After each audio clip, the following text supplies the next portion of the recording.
नमस्कार दोस्तों। उत्तर प्रदेश लोक सेवा आयोग द्वारा एलटी ग्रेड परीक्षा 2025 के लिए विस्तृत नोटिफिकेशन जारी कर दिया गया है, जिसमें सीटों का जो ब्यौरा दिया गया है वो कुछ इस प्रकार है।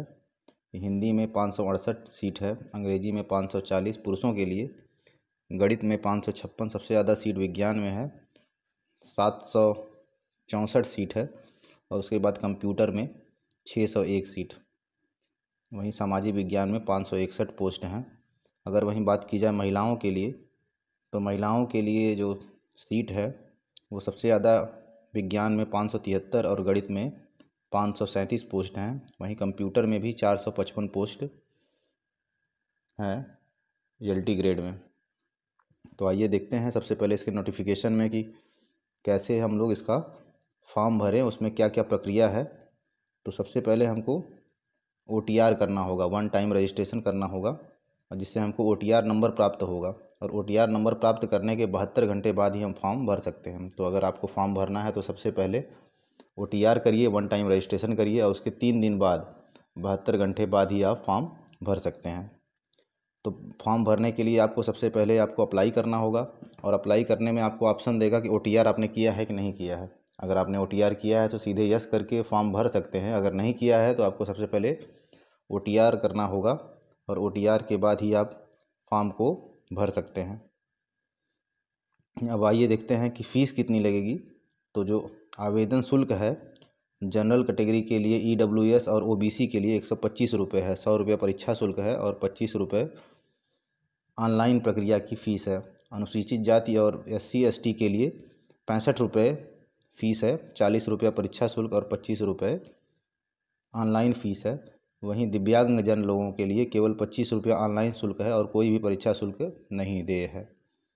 अब बात करें रिक्तियों की संख्या की, तो लगभग 7,500 पोस्ट हैं यहाँ पर।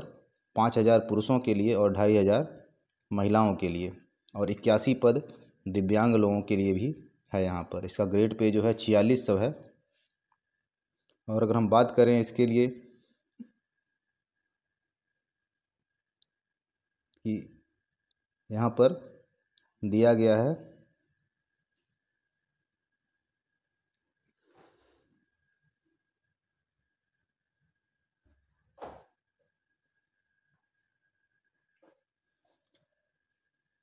शैक्षिक योग्यताओं के बारे में। तो शैक्षिक योग्यताओं में अगर हम देखें हिंदी में, तो आपको हिंदी से स्नातक होना चाहिए, और एक विषय के रूप में संस्कृत होना चाहिए इंटरमीडिएट में। वहीं आप अलग अलग पोस्ट के लिए अलग अलग आपके लिए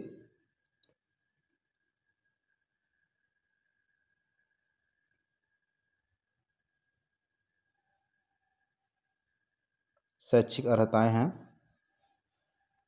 जिसमें कंप्यूटर के लिए इस बार बीएड मांग दिया गया है। और जितनी भी डिग्रियां हैं सबके लिए जो बीएड होगा वो NCTE से होना अनिवार्य है। और ये हम बात करें अगर आयु सीमा की, तो आयु सीमा जो है वो 21 साल कम से कम एज होनी चाहिए, और मैक्सिमम एज आपके लिए 40 वर्ष होनी चाहिए। और उसके साथ साथ अगर हम देखें आपके लिए, तो जो भी आपने आवेदन करते समय जो दस्तावेज आपने उपलब्ध करवाए हैं वो सारी जानकारी आपकी सही होनी चाहिए। और साथ ही साथ हम अगर देख रहे हैं आपके लिए, तो यहाँ पर सबसे जो इम्पोर्टेंट है वो ये है कि ये परीक्षा जो होगी वो 2 पार्ट में होगी। परीक्षा 2 पार्ट में होगी। एक आपके लिए प्रारंभिक परीक्षा होगी, और दूसरी आपके लिए जो परीक्षा होगी वो होगी आपकी मेन परीक्षा। तो जो प्रारंभिक परीक्षा होगी OMR बेस्ड होगी आपके लिए, जिसमें कि OMR आपको 4 ऑप्शन दिए जाएंगे और एक ऑप्शन आपका करेक्ट होगा, और उसमें जो माइनस मार्किंग होगी वो 1/3 होगी। कि अगर आप सही उत्तर देते हैं तो 1 अंक में 2 अंक मिलेंगे, और गलत उत्तर देते हैं तो उसका 2/3 आपका 1/3 नेगेटिव मार्किंग है। वहीं अगर बात करें आपके लिए मिनिमम इफ़िशियंसी, तो SC ST के लिए मिनिमम जो कट ऑफ दिया गया है 35% कम से कम तो पाना ही होगा। और जनरल OBC के लिए EWS के लिए 40% आपको कम से कम पास मार्किंग के लिए आपको नंबर पाने होंगे, क्योंकि पिछली बार जो 40% से कम नंबर जो पाए थे तो सीटें पूरी तरह से फिल नहीं हुई थी। अगर हम बात करें आपसे कि यहाँ पे देखिए आपका परीक्षा के रूप में, तो परीक्षा कैसे होगा, जो प्रथम चरण की परीक्षा होगी वो है सामान्य अध्ययन और वैकल्पिक विषय के रूप में।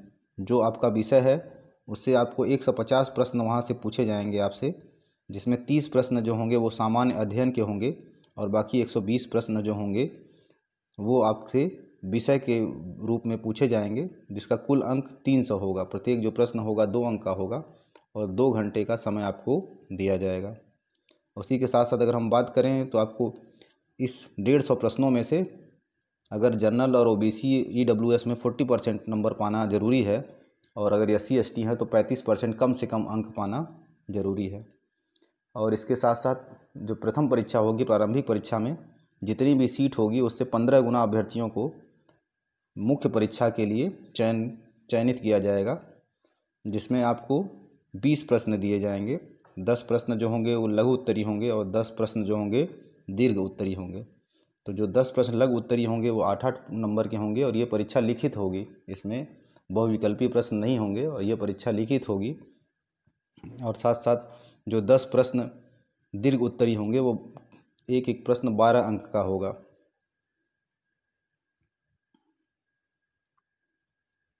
और उसके साथ साथ देखिए यहाँ पर सिलेबस